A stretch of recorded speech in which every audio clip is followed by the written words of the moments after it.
नमस्कार दोस्तों, आज का एपिसोड एक ऐसी कहानी लेकर आया है जो सिर्फ हिम्मत और उम्मीद की मिसाल नहीं है, बल्कि एक बहुत ही ज़रूरी संदेश भी देती है, कैंसर के अर्ली डिटेक्शन का। मेरे साथ है उर्वशी प्रसाद, जो एक कैंसर सर्वाइवर है। उर्वशी जी को ALK पॉजिटिव लंग कैंसर, जिसे नॉन स्मोकर्स कैंसर भी कहा जाता है, डिटेक्ट हुआ था और इनके सिम्टम्स अप्रैल 2022 से शुरू हुए थे, जिसका उन्होंने पूरी हिम्मत के साथ सामना किया। मैं आपको ये भी बताना चाहूंगी कि उर्वशी जी 2023 की इंडियाज 100 मोस्ट इन्फ्लुएंशियल विमेन में शामिल हैं और साथ ही साथ हेल्थ केयर 40 अंडर 40 की लिस्ट का भी हिस्सा हैं। हेल्थ केयर रिफॉर्म्स पर इनका काम काफ़ी इंस्पायरिंग है और इनके दिल के बहुत करीब भी है।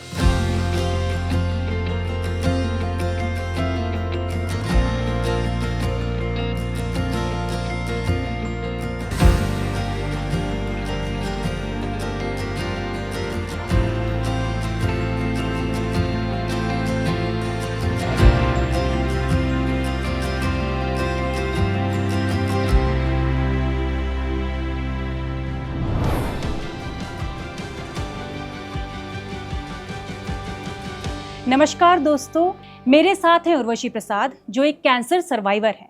उर्वशी जी, आपका बहुत बहुत स्वागत है इस शो में। Thank you. कैसा फील कर रहे हैं आप? बहुत अच्छा लग रहा है यहाँ पे बातचीत करने।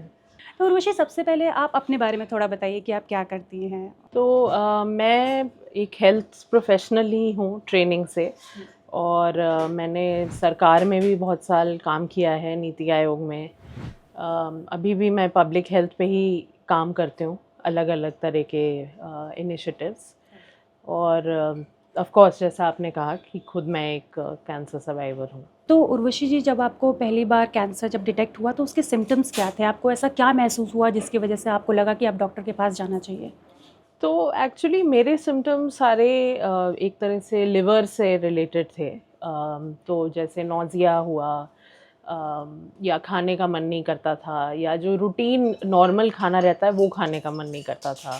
थकान थी अधिक से ज़्यादा, जो नॉर्मल एक होती है उससे कहीं ज़्यादा। मेरे सिम्टम्स कोई बहुत समय से बिल्डअप नहीं हो रहे थे, एकदम ही मुझे अचानक ही फील हुआ। फिर उसके बाद करीब 10-15 दिन में धीरे धीरे खाने का मन नहीं करता था, बुखार आना शुरू हो गया, थकान तो रही कंटिन्यूअसली, और नौजिया जो होता है वो होने लगा। तो यही लगा कि शायद कोई इन्फेक्शन है, पेट का कोई इन्फेक्शन है, या कोई ऐसा सिम्टम जो आ रहे हैं वो सारे उसी डायरेक्शन में पॉइंट कर रहे थे। तो उन्हीं सिम्टम से फिर मैंने जांच करानी शुरू की। तब आपको पता चला? हाँ, फिर जो जांच चली वो करीब 2 महीने लग गए उसमें, शुरू से लेके फाइनल जांच तक, क्योंकि बहुत से टेस्ट होते हैं बीच में। शुरू में तो कोई ये सस्पेक्ट नहीं करता है, लोग यही सोचते हैं कि कोई और सिंपल कॉज होगी। लेकिन धीरे धीरे जब रिज़ल्ट्स आते हैं, एक टेस्ट होता है, दूसरा होता है, फिर आपकी बायोप्सी होनी पड़ती है, जब वो आपके एक टिश्यू का सैंपल लेते हैं, उसको जांचते हैं। और मेरे केस में तो फिर उसके बाद उस पर भी टेस्टिंग होनी पड़ती है। तो मैं कहूँगी कि सिम्टम आने से डायग्नोसिस तक करीब 2 महीने का समय लग गया। और जब आपको कैंसर डायग्नोज हुआ तो आपका पहला क्या रिएक्शन था? आपने क्या महसूस किया? कैसे रिएक्ट किया आपने? मुझे जब पहले डायग्नोज हुआ तो मुझे नहीं लगता है कि मुझे रजिस्टर करा, क्योंकि मैं बहुत शॉक में ही थी, क्योंकि वो 2 महीने जो थे, जैसे मैंने कहा, बहुत एकदम से सिम्टम्स आए थे। मैं हमेशा बहुत फिट पर्सन रही हूँ, बहुत एक्टिव रही हूँ। उस टाइम भी मैं काम कर रही थी, नीति आयोग में डायरेक्टर थी मैं। तो मेरे लिए बहुत शॉक था, और मैं इनिशियली तो कुछ भी प्रोसेस नहीं कर पाई। मुझे लगता है मुझे प्रोसेस करने में भी बहुत हफ्ते लग गए, जब मुझे ये समझ भी आया कि क्या हुआ है। तो इनिशियल रिएक्शन तो यही था कि एक तरह से आप ब्लैंकनेस कह सकते हैं, कि कुछ प्रोसेस हुआ नहीं उस टाइम। आई एम श्योर काफ़ी डीप स्ट्रगल रहा होगा आपके लिए, काफ़ी मुश्किल भी रही होगी। सबसे ज़्यादा आपके लिए क्या मुश्किल था, इमोशनली या फिज़िकली? क्योंकि दोनों ही तरह से आपको काफ़ी, आई एम श्योर आपको काफ़ी सारी चीज़ों का सामना करना पड़ रहा होगा। तो इमोशनली या फिज़िकली सबसे ज़्यादा क्या मुश्किल था आपके लिए? दोनों ही मैं कहूँगी, चूँकि फ़िज़िकली भी उन 2 महीनों में कंडीशन जो थी काफ़ी ख़राब हो चुकी थी। अस्पताल भी मैं 10 दिन एडमिट रही थी जब मेरी बायोप्सी वगैरह हुई, चूँकि बायोप्सी एक तरह से आप मान लीजिए एक ऑपरेशन ही था, जहाँ वो टिश्यू का पूरा सैंपल लेते हैं और फिर उसकी जांच होती है, तो उसके लिए आप पूरा जनरल एनेस्थीसिया में जाते हैं, सब कुछ है। तो वो सब तो चल ही रहा था, लेकिन मुझे लगता है इमोशनल, मानसिक सबसे ज़्यादा मुश्किल था, क्योंकि जब आपको समझ नहीं आ रहा कि आपके साथ क्या हो रहा है एकदम से, वो सबसे मुश्किल सिचुएशन होती है। और कोई इतना एक्टिव इंसान जिसको हमेशा काम करने की आदत है, ज़िंदगी बिल्कुल ही एक्टिवली चलाने की आदत है, उसके लिए बहुत ज़्यादा वो शॉक होता है। तो इस पूरे सफ़र में सबसे ज़्यादा आपको किसने मतलब हेल्प करी? आपको कहाँ से सबसे ज़्यादा आपको सपोर्टेड फील हुआ? किसने आपको सबसे ज़्यादा सपोर्ट किया? ऑब्वियसली मेरी मदर, वो मेरे साथ हमेशा शुरू से आज तक, वही मैं कहूँगी कि सबसे बड़ा मेरा सपोर्ट सिस्टम रही हैं। मेरे हस्बैंड, तो वो 2 लोग मेरा कोर रहे हैं एक तरह से। मेरे फादर का अनफॉर्चुनेटली देहांत हो गया था कुछ महीने पहले ही मेरी डायग्नोसिस के, वरना वो मेरी ज़िंदगी में सबसे अहम थे। तो अनफॉर्चुनेटली उनका सपोर्ट तो मुझे नहीं मिल पाया। लेकिन हाँ, मेरी माँ, मेरे हस्बैंड और फिर कुछ ऐसे दोस्त भी हैं जिन्होंने अच्छा साथ निभाया है। तो आपका कोर ग्रुप वैसे ही रहता है। बाकी लोग तो आते जाते हैं, पूछते हैं, चले जाते हैं, लेकिन कोर ग्रुप आपका सबसे इम्पोर्टेंट रहता है। फ्रेंड्स, तो आपने बताया कि फ्रेंड्स का भी काफ़ी सपोर्ट रहा। कभी आपने ऐसे सपोर्ट ग्रुप्स कभी जॉइन करने का सोचा, या कभी उनसे आपने कोई मदद लेने की कोशिश करी है कुछ? सपोर्ट ग्रुप से मेरा काफ़ी इंटरेस्टिंग जर्नी रही है, क्योंकि शुरू में मैंने जॉइन किया था एकदम जब मेरी शुरू में डायग्नोसिस हुई थी, लेकिन मुझे बड़ा डिप्रेसिंग लगने लगा वहाँ पे होना, क्योंकि हर कोई बहुत ही कई बार ख़राब न्यूज़ शेयर कर रहा था, जो कि नेचुरल चीज़ है। उस ग्रुप में लोग अपना दुख दर्द ही शेयर करते हैं, बीमारी शेयर करते हैं, और रोज़ ही कोई ना कोई खबर आती थी कि अब इसका देहांत हो गया, उसका हो गया। तो शुरू में मेरे लिए सही नहीं था उस तरह के ग्रुप में होना। लेकिन फिर मैंने अभी 3 साल बाद मैंने कुछ सपोर्ट ग्रुप्स जॉइन किए, और वो इन्फॉर्मेशन के पॉइंट ऑफ व्यू से ज़्यादा करे, क्योंकि अब मुझे लगता है कि मैं इमोशनली उतना शायद मुझ में स्ट्रेंथ है कि मैं झेल लूँ इस तरह की खबर भी आए कि अगर किसी के साथ कुछ बुरा हुआ है। लेकिन जो इन्फॉर्मेशन मिलती है ऐसे ग्रुप्स में आपकी बीमारी के बारे में, उसके किस तरह के नए इलाज दुनिया भर में निकल रहे हैं, तो उस वजह से मैंने वापस वो जॉइन करे। लेकिन शुरू में मेरे लिए समय सही नहीं था, और इसमें यही होता है कि मुझे लगता है सबको अपने लिए डिसाइड करना पड़ता है कि क्या उनके लिए सही है और किस समय पे। और दूसरी चीज़ उर्वशी, क्योंकि आप डांस के भी काफ़ी शौकीन हैं जितना मैं जानती हूँ, तो आपकी हॉबी ने आपके ट्रीटमेंट के दौरान कैसे आपको हेल्प किया? डांस मेरे लिए तो बिल्कुल मेडिटेशन की तरह ही है। लोग कहते हैं कि मेडिटेशन करिए, वो मुझसे हो नहीं पाता, लेकिन डांस में वही होता है कि मैं फिर पूरा उसी मोमेंट में, म्यूज़िक में, डांस में ही मैं उसमें खो जाती हूँ। तो फिर मैं बाकी जो सब चीज़ें हैं वो मेरे दिमाग से निकल जाती हैं। तो डांस मैंने अपना जारी रखा है। मुश्किल हुई है चूँकि मेरे ट्रीटमेंट की वजह से वज़न भी बढ़ा है बहुत। ऐसी जो दवा है, एक टारगेटेड दवा जो खाते हैं, तो नेचुरली जो बॉडी कभी चीज़ों की आदी नहीं थी, उस चीज़ को अब हमें झेलना पड़ रहा है। बट लेकिन फिर भी मैंने डांस अपना जितना भी कर सकती हूँ, जितना भी हो सकता है, उतना ज़रूर जारी रखा है। और उससे, जैसा मैंने कहा, कि इन सब बातों से ध्यान हट जाता है।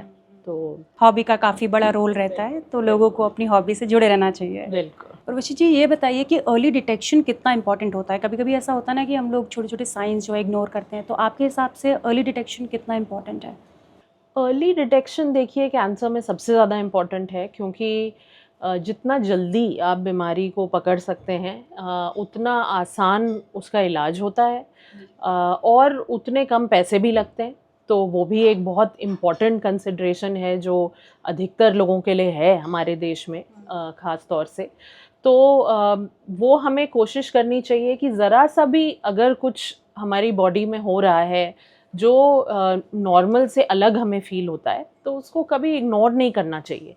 हो सकता है बहुत ही छोटी सी चीज़ हो, जैसे मैंने कहा कि मेरे साथ वो एक बहुत ज़्यादा थकान वाली फीलिंग थी शुरू में, और मैंने तो खैर उसको इग्नोर नहीं किया।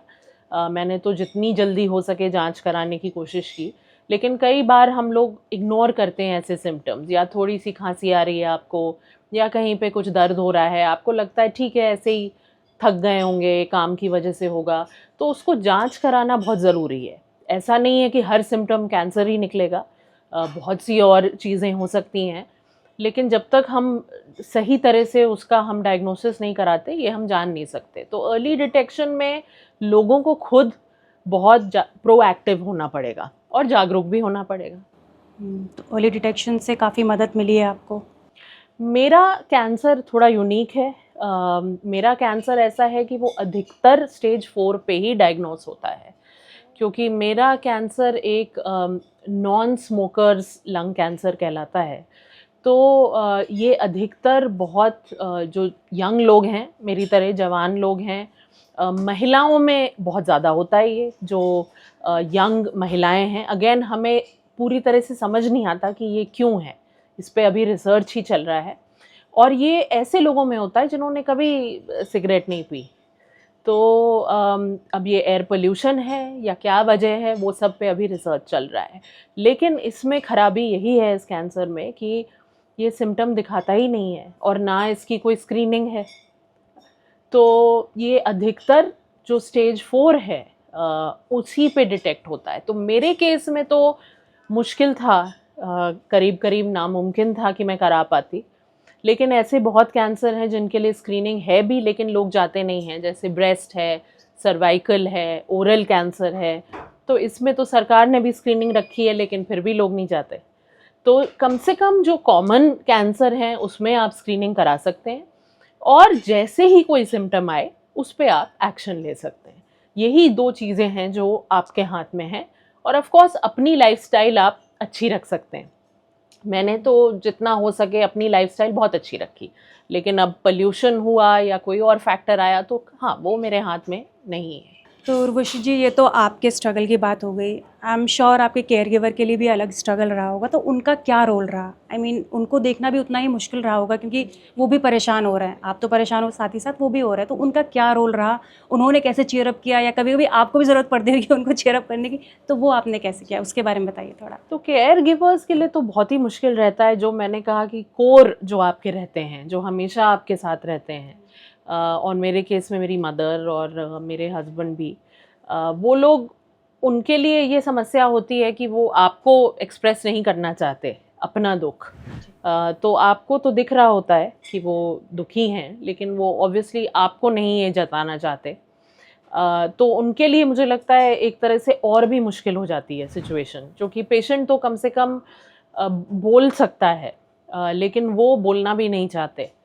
तो वो मुझे लगता है कि केयर गिवर्स को भी, स्पेशली जिनको लॉन्गर टर्म में इस बीमारी के साथ लोगों से डील करना पड़ता है, अपना ध्यान रखना भी बहुत ज़रूरी है। वो मैं अपनी मदर को भी बोलती रहती हूँ। लेकिन उनका सपोर्ट बहुत इम्पॉर्टेंट रहता है किसी भी पेशेंट के लिए, क्योंकि जब इस तरह का कैंसर होता है, जैसे मेरा है, स्टेज 4 है, एक तरह से क्रॉनिक बीमारी की तरह है कि आपको हर महीने डॉक्टर के पास जाना है, टेस्ट कराने हैं, इतनी रिपोर्ट्स हैं जो आपको मैनेज करनी हैं। तो वो सब आप किसी के सपोर्ट के बिना करना बहुत मुश्किल है, और अगर बहुत साल आपको ये सब करना पड़े तो और भी मुश्किल है। दूसरी चीज़ है कि इसमें मुझे लगता है कैंसर में, ख़ास तौर से हमारे देश में, जो कि ऑन्कोलॉजिस्ट के पास तो समय है ही नहीं। आप देखें पूरे देश में मुश्किल से 2000 ऑन्कोलॉजिस्ट हैं जो रजिस्टर्ड हैं, जो क्वालिफाइड हैं। तो उनके पास समय नहीं है कि वो रिसर्च करें, वो क्लिनिकल ट्रायल समझें कि देश भर में, दुनिया में क्या हो रहा है। वो कहीं ना कहीं केयर गिवर कर सकता है, अगर उनमें इतना क्षमता हो और समय हो, तो वो ये एक रोल भी निभा सकते हैं। मेरी मदर मेरे लिए करती हैं, क्योंकि मेरी बीमारी ऐसी है कि दुनिया भर में इस पे रिसर्च चल रहा है, लेकिन भारत में इतना कुछ हो नहीं रहा। तो मुझे उसके बारे में पता करना बहुत ज़रूरी है, और वो मेरे डॉक्टर नहीं कर सकते, क्योंकि वो तो इतने पेशेंट्स देख रहे हैं कि उनके पास समय ही नहीं। सो केयर गिवर के मल्टीपल रोल्स होते हैं, लेकिन हाँ, उन्हें अपना ध्यान भी रखना अपना एक तरह से इमोशनल उनका भी लेट आउट होना कि भाई कहीं ना कहीं वो भी अपनी बात व्यक्त कर सकें, अपना दुख निकाल सकें, वो बहुत ज़रूरी होता है। तो हम लोग ऐसे ही है कि हम लोग काफ़ी नॉर्मल ज़िंदगी जीने की कोशिश करते हैं। जो लोग और लोग करते हैं चेयर अप होने के लिए, वो हम भी करते हैं, बाहर जाते हैं, शॉपिंग करते हैं, मूवीज़ देखते हैं, सब कुछ होता है। तो यही है कि हर समय आप बीमारी की बात तो नहीं कर सकते और करना भी नहीं चाहते, तो वो ज़रूर है, लेकिन अंदर का दुख तो रहता ही है। किसी की मदर हैं या उनके हस्बैंड हैं तो उनको अंदर से तो दुख हमेशा ही रहेगा। कभी कभी आपको भी लगता होगा थोड़ा सा बुरा उनको देख के कि आप बिल्कुल। उनको सपोर्ट नहीं कर पा रहे हैं कुछ। तो इतने सारे पेशेंट्स हैं, तो आप उनको क्या मैसेज देना चाहोगे, उनको क्या बताना चाहोगे सर्वाइवर को, और उनके साथ जो केयर गिवर है उनको क्या एडवाइस आप देना चाहोगे? देखिए, पहली बात तो ये है कि कैंसर कोई एक बीमारी नहीं है, 200 बीमारियां हैं। कैंसर अगर आप देखें टाइप्स ऑफ कैंसर, तो 200 टाइप्स के कैंसर होते हैं, उसमें भी कितने अलग अलग स्टेज के कैंसर होते हैं। तो जैसे ही इंसानों में कोई वन साइज़ फिट्स ऑल नहीं है, वो कैंसर पेशेंट में भी नहीं है। और ये समझना बहुत ज़रूरी है किसी भी पेशेंट के लिए, उनके केयर गिवर के लिए, कि उनकी जर्नी यूनिक होगी। मैं चाहे कितना भी एडवाइस दूं या कोई और दे, और जब कैंसर होता है तो पूरी दुनिया एडवाइस देने लगती है, लेकिन हर किसी को अपना पाथ खुद उस बीमारी के थ्रू निकालना पड़ता है। तो हाँ, आप सुनिए लोगों की, आप रिसर्च करिए। जैसे मैंने कहा, बी योर ओन एडवोकेट, अंग्रेजी में कहते हैं हम लोग, कि आपको अपने लिए एडवोकेट करना पड़ेगा कि मुझे ये इलाज चाहिए, मुझे ये दवाई चाहिए, ये क्लिनिकल ट्रायल हो रहा है, मुझे उसमें जाना है। वो आपको खुद ही करना पड़ेगा। वो ज़रूरी नहीं कि आपके डॉक्टर ही आपके लिए करें, बल्कि अधिकतर तो टाइम ही नहीं है उनके पास कि वो करें आपके लिए। तो आपको अपने हाथ में लेना है अपना इलाज। और मैं कहती हूँ कि कभी कभी जब समय बहुत मुश्किल रखता है, जो इस जर्नी में बहुत ऐसे दिन आते हैं, डिपेंडिंग ऑन कि कितनी लंबी आपकी ये जर्नी चलती है। कुछ लोग तो हैं कि ठीक है, कुछ महीने में इलाज हुआ, ख़त्म हो गया, बहुत अच्छी बात है। लेकिन कुछ लोग मेरे जैसे हैं जिनका चलता ही जा रहा है। तो उस समय बहुत से ऐसे दिन आते हैं जब आप बिल्कुल ही गिव अप करना चाहते हैं, लेकिन इम्पॉर्टेंट है कि उन दिनों को भी आप पास करने दें, और अगला दिन आता है और आप फिर नई शुरुआत करिए। तो अपने इमोशंस को छुपाने की ज़रूरत नहीं है, उनको प्रोसेस करना ज़रूरी है, चाहे वो खुशी हो चाहे दुख हो। ये नहीं कि उसको अंदर ही दबा के रखना है और हर समय मुस्कुराते ही रहना है, ऐसा कोई एक्सपेक्टेशन होना नहीं चाहिए। और एक दिन को आप उसी दिन के मेरिट पे जीने की कोशिश करें। आई थिंक यही एक जनरल एडवाइस हो सकती है। बाकी जैसे मैंने कहा, अपना आप खुद ही पार्थ निकालेंगे इस बीमारी के थ्रू। और अभी ट्रीटमेंट वाइज अभी आपका ट्रीटमेंट चल रहा है या ख़त्म हो गया है, या उसके बारे में थोड़ा? हाँ, इस बीमारी का अभी कोई क्योर नहीं है। जैसे हम बोलते हैं कि क्योर, वैसे भी कैंसर में बड़ा डिफ़िकल्ट शब्द है यूज़ करना, क्योंकि वो जाके भी आ सकता है। तो जो लोग कहते हैं कि हम क्योर भी हो गए, लेकिन उनका कभी भी रिलैप्स भी हो सकता है। तो इस बीमारी में एक तो ये बात है कि वो तलवार आपके सर पे हमेशा कहीं तरह लटकी रहती है, लेकिन मेरा तो वो क्योर का भी स्टेटस नहीं है। इसमें मुझे रोज़ दवाई खानी पड़ती है। और इसीलिए मैंने कहा कि इसमें रिसर्च बहुत इम्पॉर्टेंट है, क्योंकि अगर क्योर निकलेगा तो वो नए रिसर्च से ही निकलेगा जो दुनिया में चल रहा है। लेकिन फ़िलहाल आपको ओरल टारगेटेड दवाइयाँ होती हैं, वो खानी पड़ती हैं। समस्या ये है कि कभी कभी कैंसर उनसे रेजिस्टेंट हो जाता है, तो वो दवाइयाँ काम करना बंद हो जाती हैं, और फिर आपके पास उतने ऑप्शंस होते नहीं हैं क्लिनिकल ट्रायल के अलावा। तो ये बड़ी मुश्किल बीमारी है, जो मेरा टाइप ऑफ कैंसर है, बहुत अग्रेसिव बीमारी है। तो इसके साथ तो मेरा अभी जारी है जो इलाज है, और मुझे पता नहीं अंत होगा कि नहीं होगा। होगा, ज़रूर होगा। ऐसे इतना इंस्पायर आपने कर दिया तो मतलब आई एम श्योर, इतनी पॉजिटिव हैं आप, तो ज़रूर इसका अंत होगा। बहुत अच्छा लगा आपसे बात करके, एंड आई एम श्योर ये जो भी स्ट्रगल है, जितना भी लंबा है, ये एक दिन ज़रूर ख़त्म होगा। और ऐसे ही खुश रहिए, हंसती रहिए, मुस्कुराती रहिए, और डांस भी करती रहिए, वो मत भूलिएगा। Thank you. हाँ।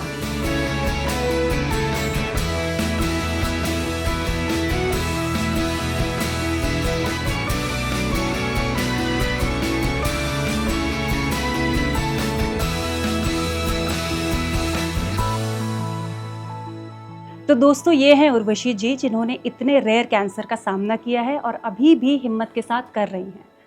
उनकी जर्नी से हमें ये सीखने को मिलता है कि अगर आपको कभी भी कुछ अनयूजुअल या अर्ली सिम्टम्स महसूस हो तो उन्हें इग्नोर ना करें और तुरंत डॉक्टर से कंसल्ट करें, क्योंकि जितनी जल्दी आप डायग्नोसिस और ट्रीटमेंट शुरू करेंगे उतनी ही ज़्यादा चांसेस हैं कि आप कैंसर को हराकर अपनी ज़िंदगी को एक नई शुरुआत दे पाएंगे। तो आपने सुनी एक कहानी कैंसर को हराने की, ज़िंदगी को एक नई शुरुआत देने की। अगर आपके पास भी ऐसा कोई सफ़र है जिसे आप हमारे साथ बांटना चाहते हैं और सबको बताना चाहते हैं कि आपने कैसे कैंसर को मात देके अपनी ज़िंदगी को एक नई शुरुआत दी, तो अपनी रील पोस्ट कीजिए, हमें @newstaq official पर टैग कीजिए और इस्तेमाल कीजिए #शुरुआत। धन्यवाद।